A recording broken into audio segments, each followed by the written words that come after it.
Всем привет, это Крым Реалии, я Сергей Макрушин. Продолжаются проблемы на материковой части Украины со связью, электричеством из-за российских ракетных обстрелов. И вот сейчас была объявлена воздушная тревога в Киеве. Мы поэтому перебрались в резервную студию для того, чтобы встретиться с вами. Ну, отбой тревоги, но мы уже сюда пришли, поэтому здравствуйте. Сегодня у нас есть две темы для обсуждения. Если у нас получится сегодня наладить связь с Крымом, мы поговорим о тех обысках, которые прошли сегодня с 4 утра в Крыму, в Джанкое и Джанкойском районе. Ну, еще одна тема, которую мы для вас подготовили к обсуждению, это российский Сбербанк, который начинает работать в аннексированном Крыму и уже сообщает о том, что установил на полуострове первые банкоматы. Об этом сообщает пресс-служба банка. Я процитирую по публикации в Интерфакс. Сбербанк сформировал команду и начинает работать на полуострове Крым. Первые банкоматы уже установлены. В течение года сеть устройств самообслуживания заработает на всем полуострове, говорится в комментарии. Там обещают, что в первом полугодии 2023 года отделение банка появится в самых крупных городах Крыма. Банк сообщает об установке единичных банкоматов в Ялте, Симферополе, Севастополе, а также в Оползневом. Вот такое исключение, да, из правил, потому что Ялта, Симферополь, Севастополь — это достаточно крупные города. Для Оползневого сделано, судя по всему, потому что в Оползневом именно расположена Мрия Ресорт, которая принадлежит Сбербанку. Крымчане в социальных сетях публикуют видео поисков заявленных банкоматов. Только что мы это видели. Но чем интересна эта ситуация? Как минимум тем, что в 2014 году после российской оккупации Крыма на полуострове прекратило работу украинское отделение российского Сбербанка, а российское на Крымский полуостров так и не зашло. В разные годы глава правления этого банка Герман Греф объяснял свое нежелание заходить на Крымский полуостров боязнью санкций. Но мы знаем о том, что с февраля 2022 года российский Сбербанк в связи с полномасштабным российским вторжением находится под санкциями. Летом он был отключен от SWIFT. Об этой ситуации мы поговорим с Тарасом Загородним, управляющим партнером национальной антикризисной группы. Он с нами на связи. Тарас, здравствуйте. Слышите ли вы студию? Нет, к сожалению, у нас продолжаются... Вот сейчас вроде бы появилась связь.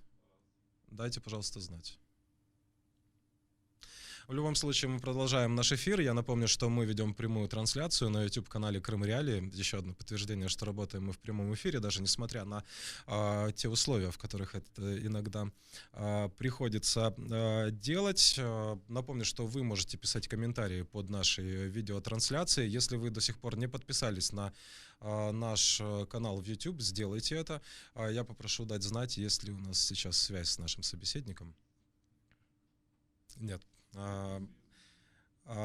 Говорят мне о том, что пытаемся восстановить сейчас подключение. Ну что ж, в 2014 году после российской оккупации Крыма на полуострове, я напомню, прекратили работу украинские отделения российского Сбербанка.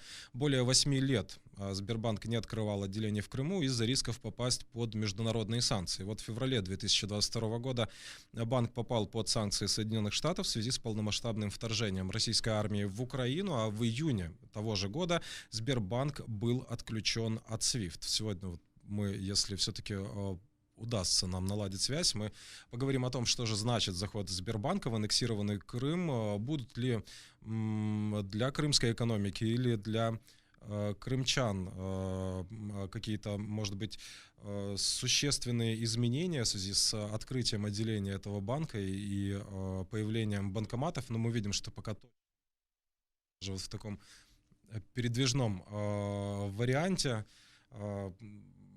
Пишите свое мнение в комментариях под этой трансляцией. Ждали ли вы прихода Сбербанка в Крым, и может ли сейчас этот банк, который находится под санкциями, который отключен от SWIFT, каким-то образом, может быть, изменить вашу жизнь, если вы находитесь в Крыму, или облегчить ее. Ну что же, мы продолжим наш эфир. Очевидно, после небольшой технической паузы у нас некоторые проблемы есть со связью. Прошу мне подсказать еще раз. Хорошо, пока мы связываемся с нашими экономическими экспертами, мы переходим к теме утренних обысков в Крыму.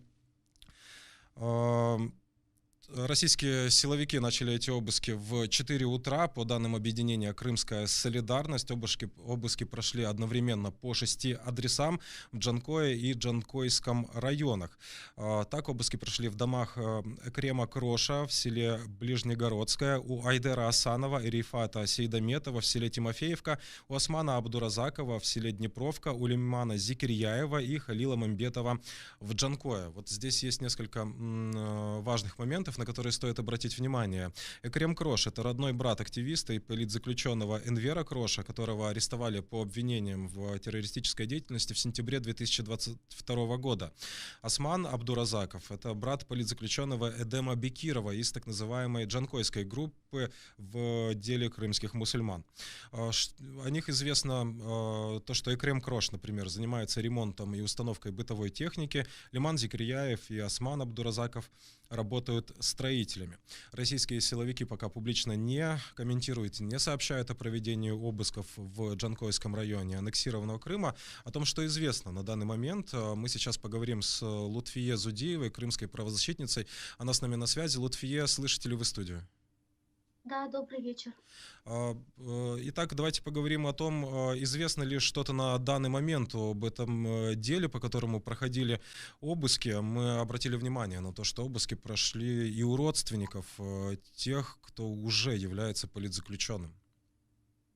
Да, действительно так. И я сейчас нахожусь в доме Айдера Асанова, который проживает в селе Тимофеевка. Рядом со мной его мама, которая 3 дня назад вышла из больницы, где пролежала несколько дней в отделении реанимации. И вот буквально через несколько дней в доме ее сына состоялся обыск. Сейчас все задержанные доставлены в управление ФСБ по Республике Крым и Севастополю. Предварительно мы уже знаем, что всем им вменяют статью 205.5. Это печально известный крымский конвейер 205.5, по которому уже больше 100 крымских татар арестовано, и многие из них осуждены. И некоторым из них вменяется часть первая, и некоторым из них вменяется часть вторая. Среди задержанных крымских татар есть участники одиночных пикетов 2017 года, есть старейшина, это Халил Ага Мамбетов, которому 67 лет и у которого супруга страдает онкологическим заболеванием.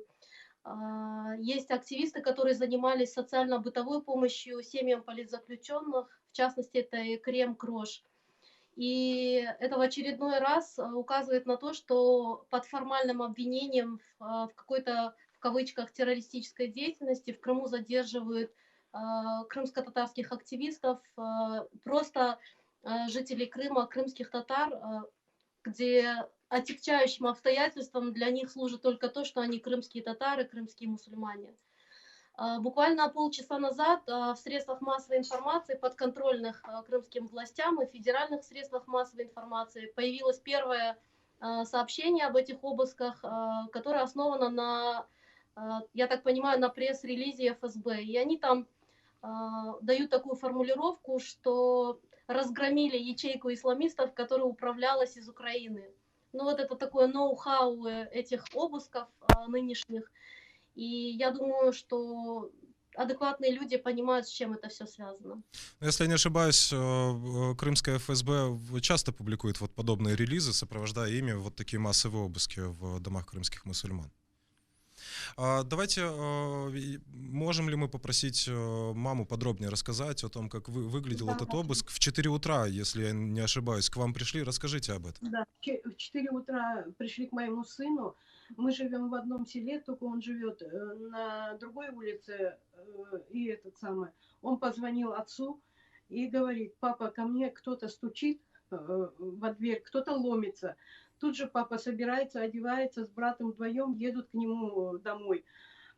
И этот самый, приехали, а там уже они, он открыл дверь им, они вломились в дом, избили моего сына, прям положили на пол, его били ружьем, этим автоматом по коленям, чтобы он лег. Вот. И заперли жену в одной комнате с детьми, а у него 4 годика и 7 месяцев ребенку. Дети плачут. И Ее прям этот самый, под прицелом держали жену в комнате, а другие ходили, обыскивали дом.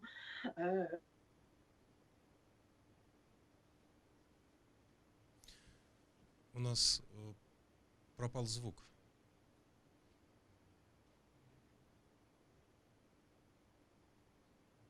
Мгм. К сожалению, у нас пропал звук. Сегодня большие проблемы со связью, очевидно. Как минимум на материковой части Украины мы видим, что сложности у нас есть некоторые со связью. Напомню, что буквально вот недавно прошел отбой воздушной тревоги, которая была объявлена в Киеве, но тем не менее в таких условиях пытаемся далее работать, попытаемся восстановить связь с нашими собеседниками из Крыма. Напомню, что говорим мы сегодня об обысках, которые прошли в Крыму по 6 адресам Джанкой и Джанкойском районе Крыма. Как мы уже слышали, по статье 205.5 возбуждено дело, в рамках которого проходят очередные обыски, и мы постараемся связаться с Лутфие, как только восстановится связь. Подсказывает мне, что связи у нас сейчас нет. Давайте небольшая техническая пауза, буквально пару минут, и продолжим эфир.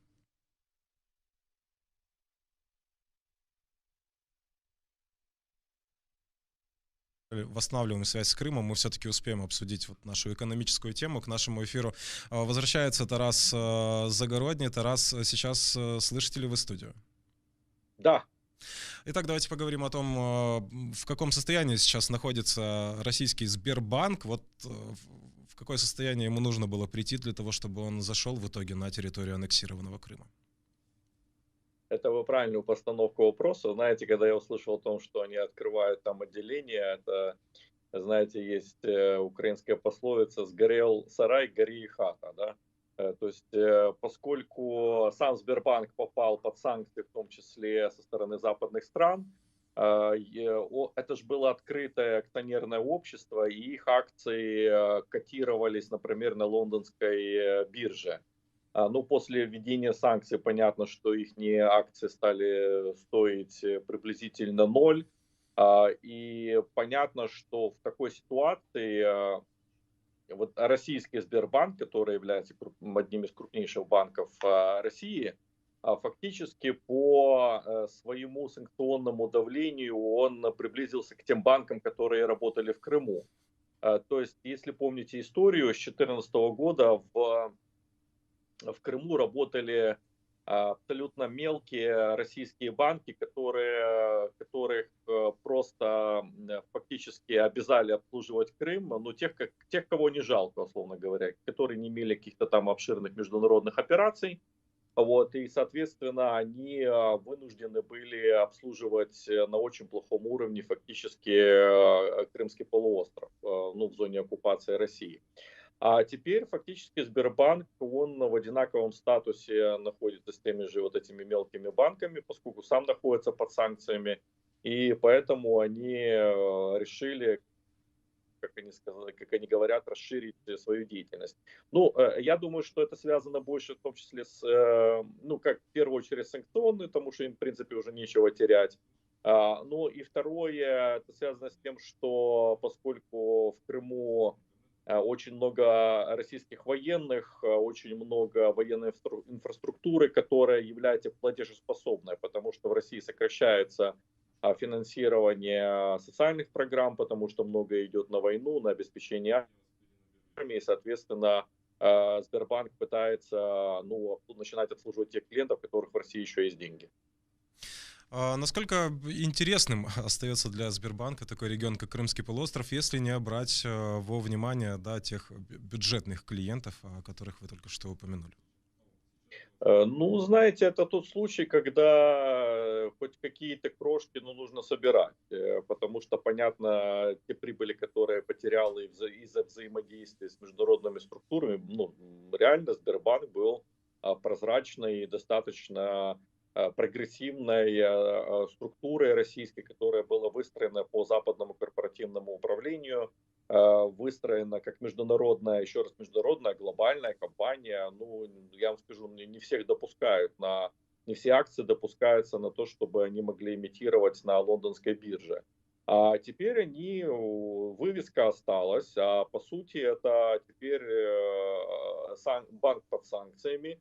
И понятно, что платежеспособных клиентов все меньше и меньше. Если бы раньше, до 2014 года, они даже и не думали заходить в Крым из-за больших рисков, ну и плюс у них была прибыль по другим операциям, то сейчас все сократилось настолько, что Сбербанк теперь вынужден обращать внимание на регионы, которые, ну, по населению не такие большие, но опять же, хотя бы забрать тех клиентов, у которых есть еще живые деньги, у которых есть постоянный доход, а сейчас постоянный доход это есть только у российских военных, ну, понятно, до определенного времени, пока не прилетают дроны СБУ в бухту Севастополя и портят им эту плохую...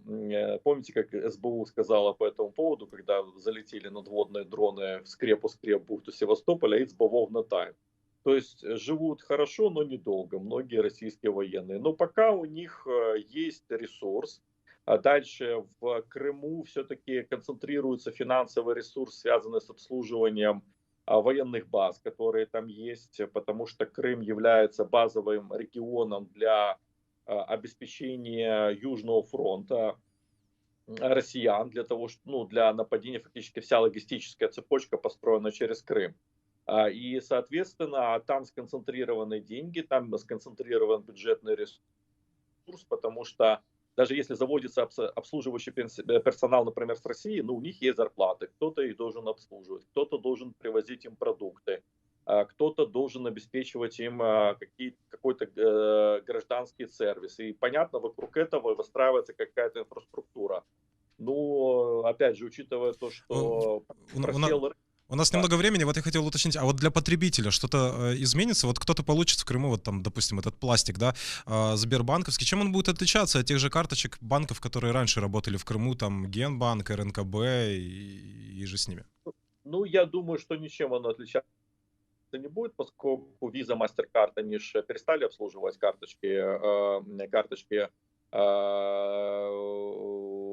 ну, соответствующие в российские. Но, ну, сервис, конечно, улучшится. Ну, давайте будем тут откровенны, потому что все-таки Сбербанк есть Сбербанк. На старых запасах отстроенного западного корпоративного управления там и с программным обеспечением лучше, и технологии у них лучше, да, но, скорее всего, они будут обслуживать свою платежную систему в рамках их внутренней платежной системы карточек МИР. То есть, в принципе, особо оно отличаться не будет. То есть заплатить за рубеж ты не сможешь, оплатить покупку там, как пытались долгое время крымчане оплатить там на Алиэкспресс и так далее, не получится. Ну, в общем, сервис будет чуть больше. Не исключено, что даже какие-то кредиты будут выдавать потребительские для того, чтобы, ну, хотя бы обеспечить себе какую-то маржу. Спасибо за беседу. Напомню, что с нами на связи был Тарас Загородний, управляющий партнер национальной антикризисной группы. Еще немного поговорим о том, чего крымчане ожидают от Сбербанка, и сбудутся ли эти ожидания. С нами на связи Эдем Дудаков, активист Крымско-татарского национального движения. Эдем, здравствуйте. Итак, что говорят люди вокруг вас в Крыму? Ждут ли приход Сбербанка? Насколько это вообще значимым событием в Крыму сейчас является? Потому что мы видим телесюжеты, которые посвящены этому событию. Ну, пока я, честно сказать, особо здесь вот ни в Бахчисарае, ни в Симферополе не видел. Возможно, что-то уже открывается. Слышал в прессе, что будет открыть офис Сбербанка. Но, как вам сказать, офис Центрального банка, по-моему, еще в Крыму так и не открыли. Я знаю, что им передали здание бывшего Национального банка Украины в Симферополе, но я не видел, что там кипела работа. Ну вот обещают в первом полугодии 2023 года. Как сейчас выглядит пользование банковскими услугами на территории Крыма? Доступны они? В каком объеме? Как легко ими воспользоваться? Или тяжело? На территории Крыма действует карта МИР. Это банки в основном РНКБ, Генбанк, Банк Россия, Севастопольский банк, там еще несколько мелких банков есть. Они действуют, но чтобы сделать платеж, скажем, в Россию, то платежи проходили дня 3. Во всяком случае, когда я сталкивался, платеж проходит 3 дня, не меньше. Потому что ни Генбанк, ни банк РНКБ больших, таких сказать, сетей по России не имеют. Банковская система, так сказать, не связана. Поэтому, наверное, из Крыма платежи доходили, ну, в общем, очень долго. А вот обслуживание в офисе банка или, например, возможность взять кредит на территории Крыма, была она все это время? Ну, через РНКБ берут кредиты, конечно, но это небольшие банки, сами понимаете. Может быть, с приходом Сбербанка что-то кредитная система улучшится. Но в основном здесь люди, те, кто занимается бизнесом, работали через банк Тинькофф. Они ездили в Краснодар, открывали там счета, а потом по клиент-банку через интернет обслуживались. Вот это я знаю. А так с материком связь очень сложная была. И вообще с этими картами, ведь даже в Турцию нельзя было выехать, где их не принимают. Это вот не как раньше, когда мы брали MasterCard или другую какую-нибудь систему и ездили по всей Европе, там в Турцию и использовались этими картами. Сейчас этого нет. Спасибо вам за беседу. Напомню, что с нами на связи из Крыма был Эдем Дудаков, активист Крымско-татарского национального движения. К сожалению, не удалось нам восстановить связь с Лутфией Зудиевой, чтобы продолжить разговор о произошедшем сегодня в Джанкойском районе. Мы продолжаем внимательно следить за этой темой. Следите вместе с нами, читайте сайт Крым Реалии, там появляются наиболее актуальные, быстрые, достоверные новости о происходящем в Крыму. Очевидно, и этот сюжет тоже продолжит свое развитие и на страницах сайта Крым Реалии. Этот эфир для вас подготовила команда Крым Реалии. Напоминаю, что каждый вторник в 15:00, ну, могут быть разные, да, обстоятельства, но в основном в 15:00 мы с вами встречаемся по вторникам в прямом эфире. Меня зовут Сергей Макрушин. Крымчане имеют право знать. Всего доброго.